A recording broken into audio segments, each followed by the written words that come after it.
A climate deal has been struck. For the first time ever, countries have agreed to transition away from fossil fuels. But here's the thing. The COP28 agreement stopped short of a complete phase-out. Many countries objected to a tougher language as the debate on fossil fuel burns. Here's one thing that is often left out in climate talks: the military's carbon footprint. There are multiple wars raging. These armed conflicts are not just resulting in loss of life and infrastructure, they're also causing irreversible damage to our environment. But who is even talking about this? The issue gets lost in the sound of bombardment. The United States likes to portray itself as a champion of climate solutions. But what Washington conveniently ignores is the fact that its military has a carbon footprint larger than any other institution on planet Earth. It's the biggest consumer of hydrocarbons in the world, and it belches out more emissions than industrialized countries like Portugal and Denmark. Yes, the US military has a bigger carbon footprint than two whole countries. Militaries in general are among the world's biggest consumers of fuel. They account for 5.5% of the global greenhouse gas emissions. The US armed forces are by far the biggest emitters, and why not? They, after all, make up 3/4 of the global military presence. In 2017, they reportedly bought over 269,000 barrels of oil every day, which means that the US military used over 100 million oil barrels that year. Their greenhouse gas emissions were through the roof.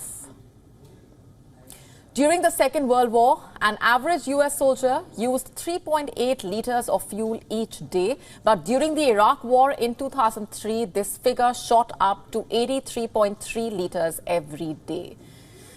These are alarming numbers. 2 decades have passed since the situation today would be way worse. There is limited data on this matter. Why is that?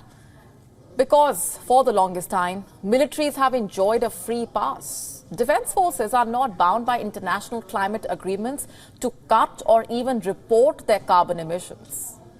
Neither the Kyoto Protocol nor the Paris Accords take military emissions into account. The COP28 draft does not mention it either. Emissions of militaries are kept off the books and they are let off the hook. The NATO, however, tried to bring a positive change. Yes, it only tried. Not much has actually been achieved. Let's just go back to what happened at last year's NATO summit. The alliance announced that it would cut its civilian and military greenhouse gas emissions by at least 45%. That's the figure that they chose, 45%. It essentially promised to cut emissions by almost a half. By when? No later than 2030. That's just about 6 years away. And if that was not ambitious enough, it vowed to achieve net zero by 2050. Net zero. How so? That the NATO will not say. Up until 2021, it did not even know what its emissions were. The same year, it announced to devise a method to track its emissions. But here's the catch. The method will not be made public. Only NATO and its members would know about it. What is the point then? What's the use? Who is going to hold them accountable?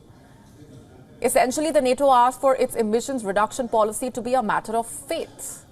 But with that, it has sent out a message to other states that military emissions data and the calculations behind that should not be made public.